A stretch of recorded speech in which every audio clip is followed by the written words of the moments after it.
STM, une nouvelle façon de voyager.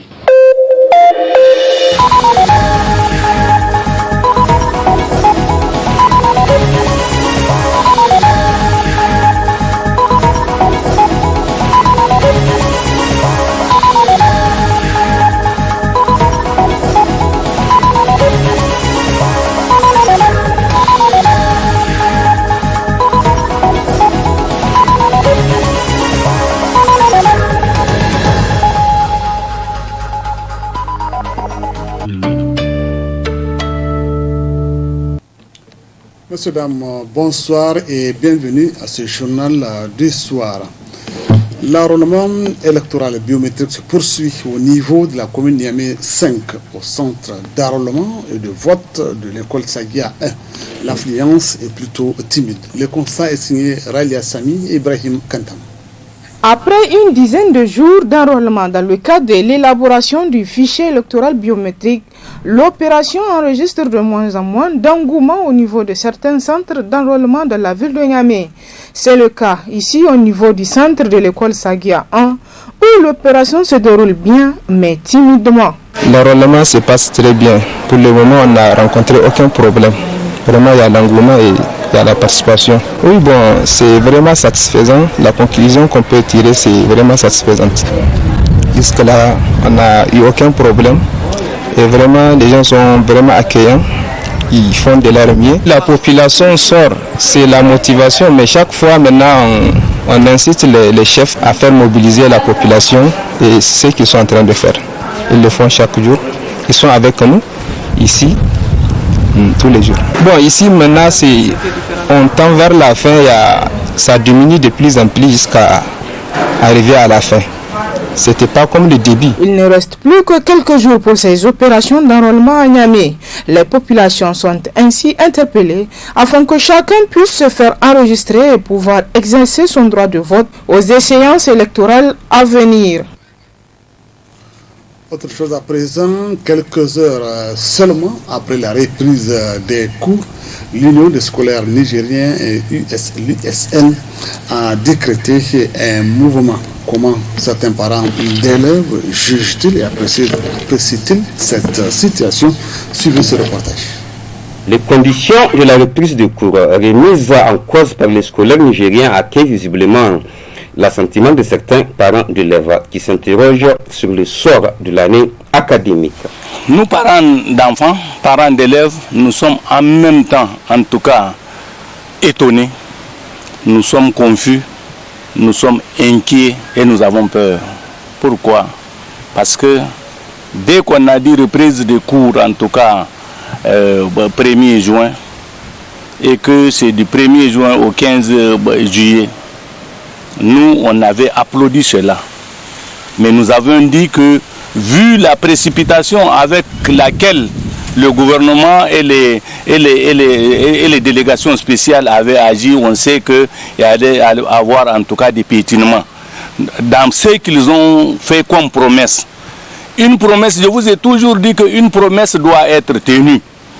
Vous voyez, les enfants sont venus à l'école, ils n'ont pas trouvé de bavette. Et le port de bavette fait partie de leur revendication. Et puis les dispositions prises pour en tout cas le lavage des mains et autres, et les distances. Les distances, c'est les classes. On a promis des classes en paillotte ou des bâches, mais moi-même j'ai fait en tout cas des tours des établissements, de beaucoup d'établissements où je n'ai pas vu les bâches. Une autre préoccupation, les ports de bavette obligatoires pour les uns, facultatifs pour les autres. J'ai eu à débattre avec un responsable de l'éducation de base dans une radio où on a dit que le port de bavette n'est pas obligatoire pour les enfants de l'école primaire. Eh bien, des enfants de l'école primaire ont été menacés de porter des bavettes. Nous, parents d'enfants, nous ne voulons même pas que les enfants de l'école primaire portent de bavettes parce que c'est un danger. Quand on tire vers le nez, c'est les oreilles qui vont réagir. Quand on tire la bavette vers les oreilles, c'est l'étouffement, le nez et la bouche peuvent être. C'est pourquoi on a dit de ne pas mettre de bavettes, imposer les bavettes au niveau, en tout cas, de l'école primaire. À l'université, c'est bien éclairé de tout que on a dit le port de bavette est facultatif. Nous avons suivi des autorités compétentes de ce pays. De l'autre côté, maintenant, au collège et au lycée, le secondaire et le secondaire plus, c'est pour ne pas dire les lycées, on a dit que c'était aussi facultatif. Pourquoi? Parce qu'on nous a dit que les bavettes vont être portées par le personnel d'encadrement, c'est-à-dire les enseignants et le personnel de l'administration.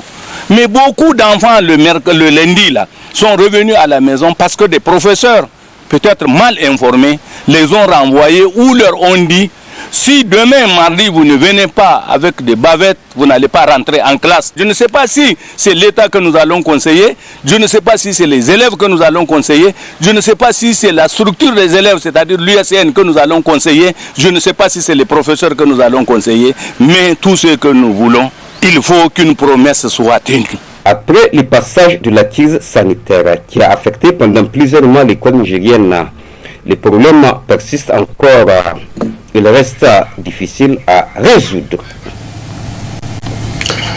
À l'occasion toujours de la reprise des cours, nos reporters sont allés s'enquérir du marché des fournitures scolaires au niveau notamment des librairies dites par terre. Retrouvons Ahmed Horma. La reprise du cours rime aussi avec l'achat des fournitures scolaires. Fournitures qu'on peut acheter bon marché dans les librairies par terre. Mais à l'épreuve de fait, la clientèle vient à contre-goutte. Dieu merci, ne nous plaignons pas tellement. Les clients viennent timidement. Et si nous vendons surtout des cahiers, des pics, ensemble géométriques, crayons de couleur, n'ont pas commencé par acheter d'abord les livres et les annales.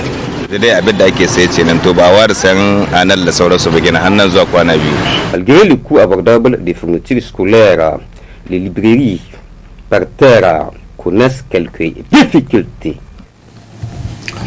L'info de faire la chronique ce temps-ci, en effet, l'Afro-Américain George Floyd a succombé sous les effets d'une blessure, d'une bavure policière aux États-Unis d'Amérique. Sa mort suscite toujours des vives tensions et des réactions de par le monde et au Niger. Je vous propose de suivre celle de certains acteurs nigériens dans cet extrait.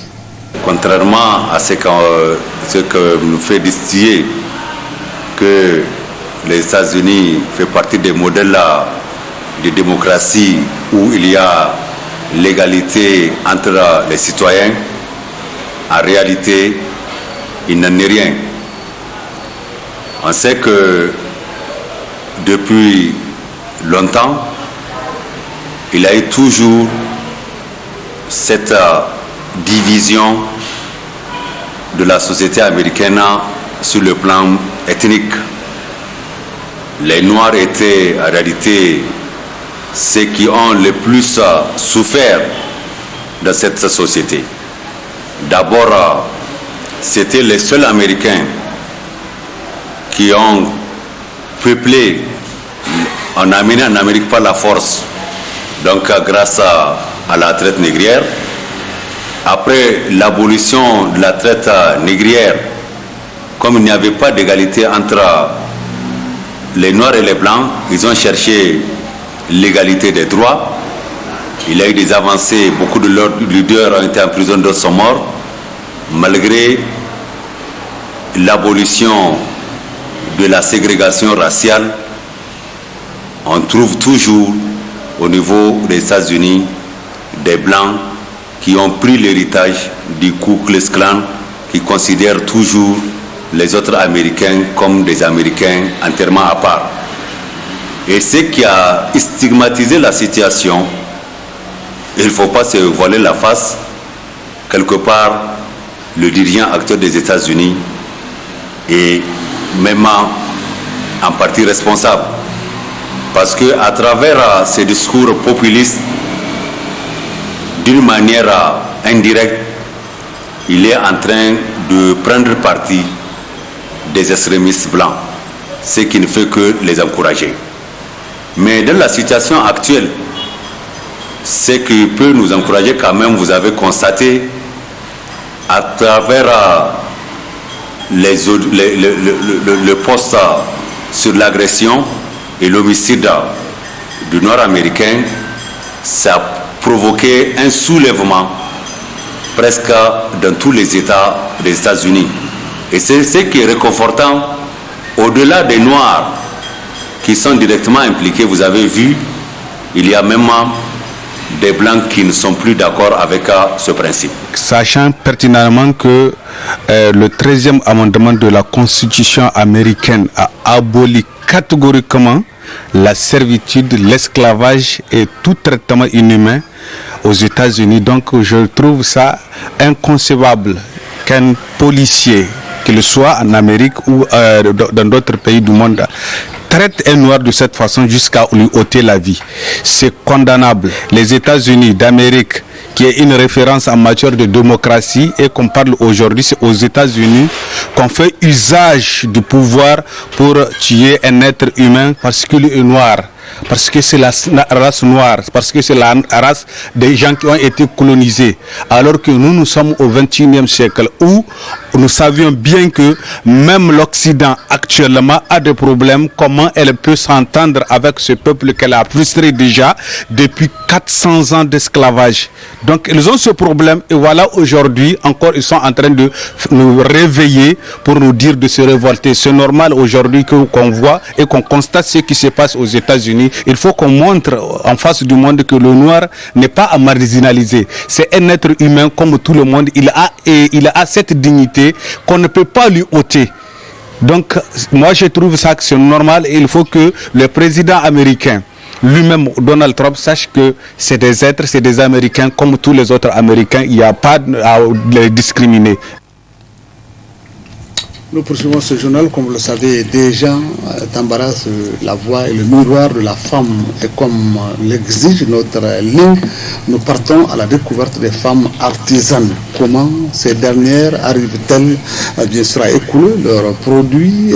Quelles en sont leurs sources de financement? Réponse dans ce reportage de Alias. Au Niger, les statistiques estiment à 900 000 les personnes qui exercent les métiers de l'artisanat. Et jusqu'à 100% de ce chiffre sont, selon toujours les statistiques, des femmes. Elles exercent dans ce domaine qui favorise ainsi leur autonomisation. Nous sommes en train de nous battre. Dieu merci, les femmes artisanes ont bien compris, c'est pas comme avant. On continue aussi de sensibiliser les femmes artisanes en ce qui concerne la production de qualité et l'écoulement des produits. Bien qu'elles soient nombreuses à embrasser le métier, elles sont cependant confrontées à plusieurs difficultés. Les difficultés ne manquent pas, mais pas comme avant. Ça reste beaucoup. Il faut que nos autorités nous aident. Parce que le SAFEM seul ne peut pas soutenir toutes les femmes artisanes du Niger. Parce que nous sommes nombreuses et vous voyez vous-même ce que ça fait. En ce qui concerne surtout les financements, c'est ça, c'est même ça le grand problème des femmes artisanes. C'est le financement et le manque aussi des matériels pour la production. Nos femmes artisanes vraiment du Niger, elles sont courageuses. Voyez, de Ningimi à Dakar, avant nous faisons 9 jours en cours de route. S'il s'agit des femmes artisanes qui vont quitter Ningimi, Difa, elles vont faire 12 jours en cours de route. Vous voyez ce que ça fait pour une femme, une mère de famille, qui après la production, tu vas faire en cours de route 10 jours, 11 jours, 12 jours pour aller écouler les produits et revenir au pays. Vraiment, je les félicite et bravo pour les femmes artisanes du Niger. Dans le domaine de l'artisanat, tout comme dans d'autres, les femmes nigériennes sont désormais actives et participent à l'essor économique du pays. Elles ont de ce fait besoin que d'un appui de la part des autorités pour qu'elles puissent pleinement exprimer leurs compétences. Enfin, pour boucler ce journal, évoquons la récurrence des problèmes d'eau à Zender à travers bien sûr l'intervention, la réaction du gouverneur de la région de Zender. En effet, en 2011, le président Issoufou a fait une promesse aux populations de Zender, celle de régler définitivement le problème d'eau que connaît la ville de Zender depuis des dizaines d'années. Une promesse tenue selon le gouverneur de la région de Zender, que nous écoutons. Lorsque le président Issoufou est arrivé au pouvoir en 2011, la préoccupation première de la population de Zender, c'est l'alimentation en eau. À cette époque, je me rappelais, j'étais secrétaire général adjoint de la région. Quand le mois de mars va commencer, avril, mai, juin, juillet, c'est véritablement un calvaire pour la population de la ville de Zender. On se demande si la population de Zender avait une autre occupation que celle d'aller chercher de l'eau. Parce que quand vous sortez dans la rue, femmes, hommes et enfants, tout le monde avait son bidon en train d'aller où trouver les quelques litres pour faire fonctionner la famille. Et c'est pourquoi le président de la République, en arrivant, parce qu'il connaît cette préoccupation, il s'en est attaqué. Et c'est ainsi qu'il a déboursé 22 milliards pour pouvoir mettre en place les réalisations de Ganaram, où 24 stations de pompage ont été placées pour pouvoir alimenter la ville de Zender. Au-delà de la population de Zender, tout ce flot de personnes qui sont venues dans le cadre des manifestations du 18 décembre, vous n'avez jamais entendu un petit problème d'eau, parce que la question est résolue. Voilà là une première réalisation faite par le président de la République et qui marque la ville de Zender. C'est ici que prend fin ce journal. Merci de nous rester fidèles et très bonne suite de programme sur le miroir de la femme à la télévision Tambara. Au revoir. Ce journal vous a été offert par STM Ténéré Transport Voyageurs. STM, une nouvelle façon de voyager.